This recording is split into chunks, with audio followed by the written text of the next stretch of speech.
Hello, my name is Mariam Puumaiya. Welcome to Sanat Zamba. Today with me in the studios, I have a beautiful lady here with me, the CEO of Maya Court, Food Court, yes, sorry. She's in the person of Mariam Puumaiya Sibawe. Welcome. Thank you. All right, today we'll be talking about entrepreneurship. Let's go back down memory lane. How did it all start for Maya Food Court? Maya Food Court it all started when I was doing my service in Accra.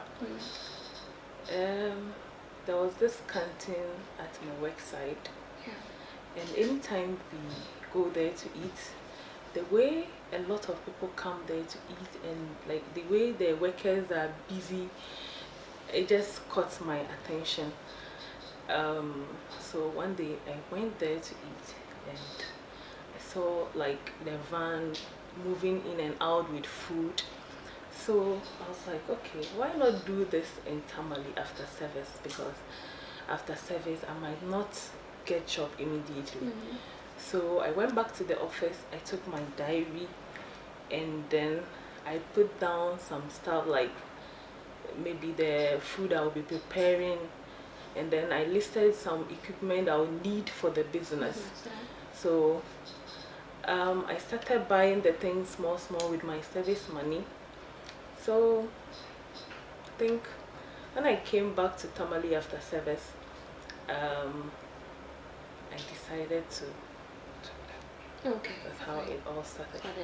Okay. So did you just start at that point? Did you just venture into business at that point, or you had started business way back? When I was in school, like university, I started selling clothes because I used to dress, and anytime I dress, most of my classmates would admire me and say, oh, you look good, where can I get some to buy?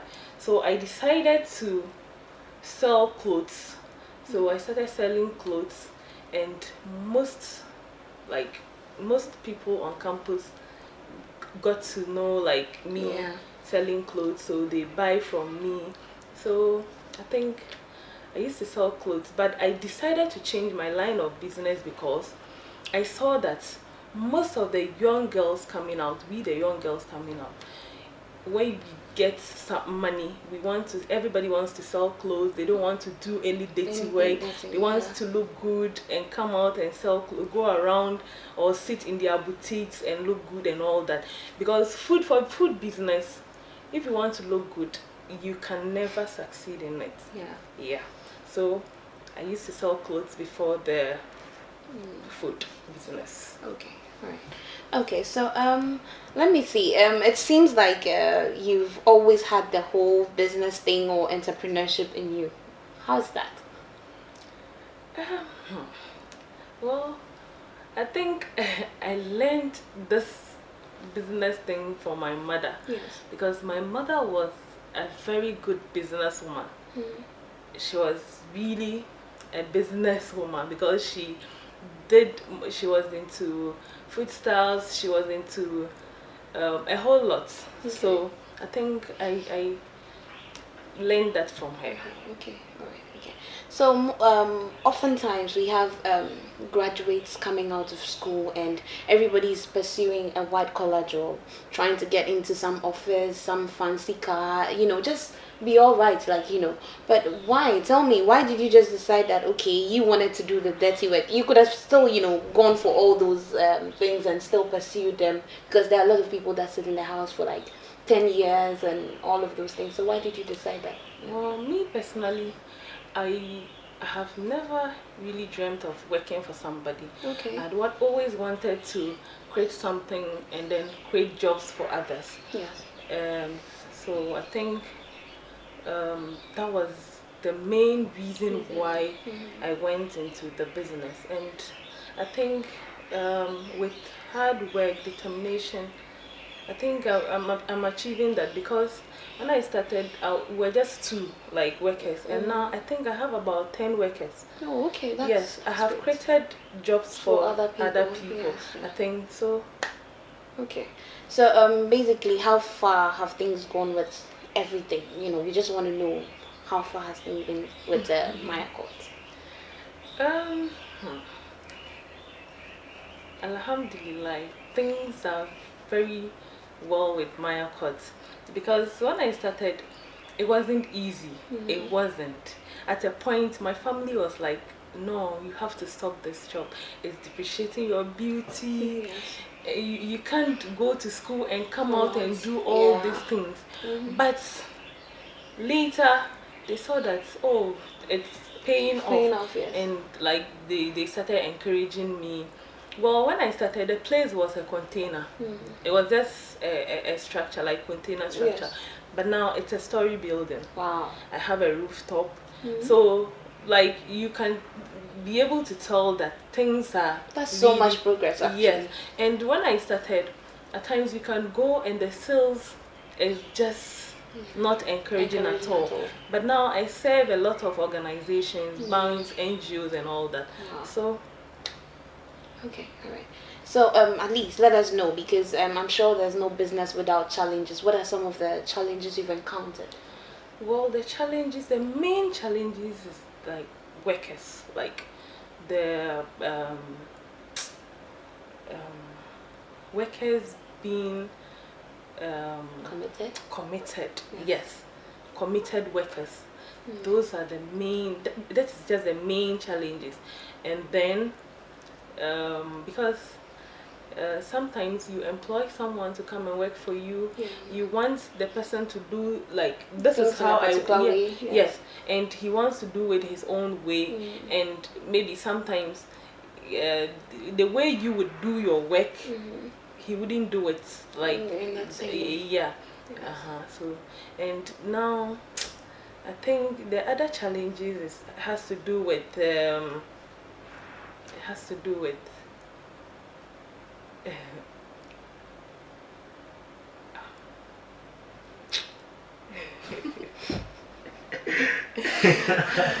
other challenges has to do with sometimes you get a big contract. Yes. You get a big contract and the money to use, like to go into it. Yes. Like for instance, last year, January, I had a big contract with UDS. There was this Gusa Games, and I was part of the caterers, and I had to serve so many people for almost a month, and I have to use my own money and do that, and after they will pay me. And we entrepreneurs, we don't, as a beginner, we don't save money. We reinvest the money into. So sometimes those are the challenges too. Okay, all right. So where's Maya Food Court located? It's located on the UDS campus. That's Tamale. Tamale campus. Behind the Goose Hostel. When you get like UDS Junction, you go inside. Then just immediately before the Goose Hostel, there's a turn to the right. You take that turn. It's a red road, like a rough road. Then you get into the end of the red road. You turn left. When you turn left, it's the only, I think, story building that area, like the UDS commercial area. Okay, all right. Okay, so now let's go into entrepreneurship, and then young ladies we have out there. What have you seen? Like, what have you seen in our society? Well, what I have seen is most of the young girls coming up, most of them are very lazy. Like as I earlier on said, they want to dress and look good, and they don't want to do the dirty job. And I think the dirty jobs, they are those that pay off. They are those that pay. You dress, look good, you come out, you sell clothes. A lot of people sell clothes these days. Yes, so many of So them. now who will buy? Yes. And then somebody, somebody will just come and buy your clothes for like 50 Ghana, 100 Ghana, and payment is a problem. Yes, a problem. But food, every day people eat food. And there are a lot of other things young girls can just venture into, and it will be good for them. But they are not creative, and they don't think outside the box. They just want to copy somebody's idea, and you see, at the end of the day, they fail. Yeah. Yeah. Okay, right. Okay. So what advice would you give to young entrepreneurs coming up, like, trying to be like you or trying to do some things in their own way? What advice would you have for them? Um, the advice I would have for them is they should be very focused, and they shouldn't have any negative thinking about whatever they want to do. Okay. If they put their mind into something, they should be positive about it, and they should be determined. It doesn't matter how much you start with. Yeah. You can start with just even 50 Ghana cedis. Yeah. You see, you can start with this pure water. You take pure water from somebody, like maybe you use 50 Ghana cedis, you buy maybe 20 bags of sachet water. Yeah. Then you can go into like households. You tell them that, oh, I have this. Then you just add something small. Then maybe in a day, you tell them, oh, I'll come back for the money. The next day you go and take the money. Yeah. Before you realize, you are making a lot of money. Yes. But if you want to sit at your comfort zone Yeah. and make money, I don't think. Yeah. So I think young girls should, most of this our young girls, we think that maybe if you are beautiful, you are educated, you get a man who is well to do to take care of you and all that. But these days, men want ladies with vision. Yes, that's true. Yes, they respect ladies who has the ability to like Be think and be creative and, and all that. Yeah. So let's talk about the challenges you face as a woman in business. Sometimes we feel that when it comes to men, they've had like they have everything under control, unlike women in business. So tell me, what are some of the challenges that comparatively you faced as a woman? For the challenges as a woman, and of course a beautiful woman. Yes. Sometimes you go into an office to look for business. Yeah. You send your proposal. The proposal is good, all right, but the one in charge would want to have something with you. But then you should be smart. You should be smart enough to get that without doing whatever he wants. Yes, because you can do whatever you want with the person and get the contract, but the contract wouldn't last for long. Yes, Trust me. Yeah. So that has been one of the challenges. Yes. Okay. That's quite unfortunate, because I don't know why things like that need to happen. You have your ideas, but just because you wouldn't do certain things, you just have to, Okay. So let's take it this way. You mentioned earlier that there's sometimes where you put in a lot of money in some kind of business and then it doesn't work out the way you want it. So tell me, is it okay to say that sometimes expecting overnight success isn't something that is good? No, you shouldn't expect success overnight. Okay. Because you have to, for an entrepreneur to succeed, yes, sometimes you have to go through some failures before you'll be able to succeed. Yes. So you should just be focused. Okay. And work hard. Yeah. All right. Okay. So earlier on, you mentioned the issue of your family thinking that it wasn't right for you to want to do such a job or go into some kind of business like that would depreciate your skin, your beauty and all of that. I know there are instances where ladies, or not necessarily ladies, people want to go into things that they have their family against it and all of that. What would you say to upcoming entrepreneurs who want to go into things that their family is against? Well, what I would tell them is they should let their family know that is what they want to do. And in order to make them believe that that's what they are saying they shouldn't do would pay off. They should work hard to prove them wrong and to succeed in whatever they want to venture into. Yes. So Okay. I think they should be able to convince their family and then just work hard. Yeah.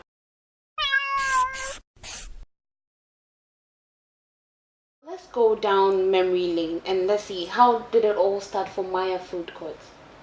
Well, I've always loved to cook. I've always loved to cook, and people, when I was in the university, my friends who tasted my food would say, Maya, you are so good. Yeah. Like, especially when it comes to jollof rice. I was like, I'm the jollof specialist. Wow. So, then I started having a mind then, but it wasn't, that clear. Yeah, until I started doing my national service. So there was this canteen at my work site. Yeah. That's always I go there to eat. So anytime I go there, the way people come in and out, the way the workers are busy, and so one day I went there to eat, and the van was coming in and out taking food. Then I ordered the food, I couldn't eat. I was like, wow, this is a good business. Yeah. Why not do something like this in Tamale after service? Because after service I might not get an immediate job. Yeah. So I took the food, I went back to the office. I couldn't even eat the food. Then I took my diary. That was around April 2015. Yeah. So I took my diary.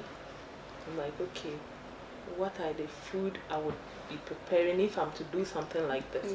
So I listed down the food I would want to be preparing, and the kind of people I would want to serve.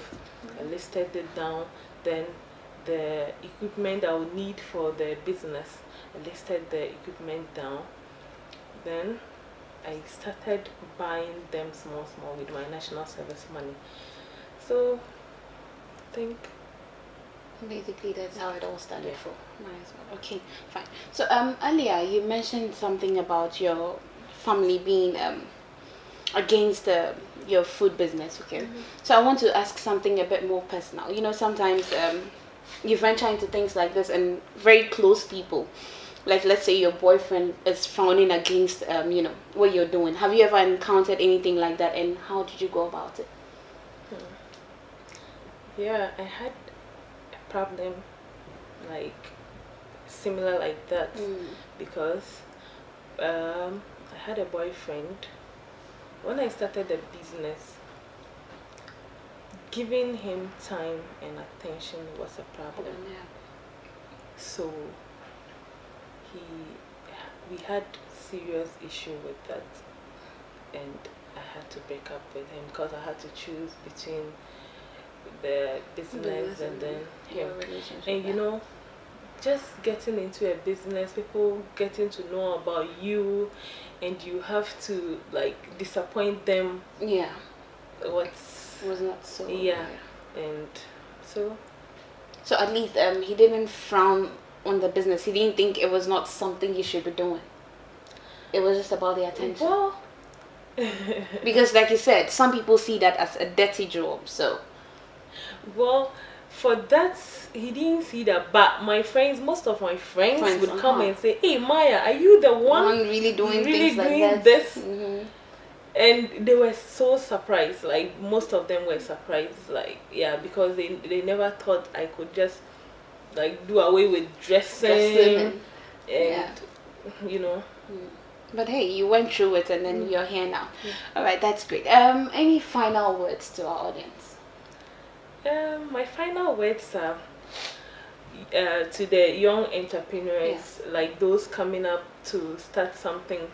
They should just be focused on whatever they want to do. They should have a positive mind, and they shouldn't listening to any advice from somebody that's, oh, you start this, it won't work, and they shouldn't expect an overnight success. No.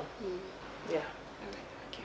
All right. Thank you very much for coming on our program. It's Sanat Zamba. I'll see you same time next week. Thank you. Bye.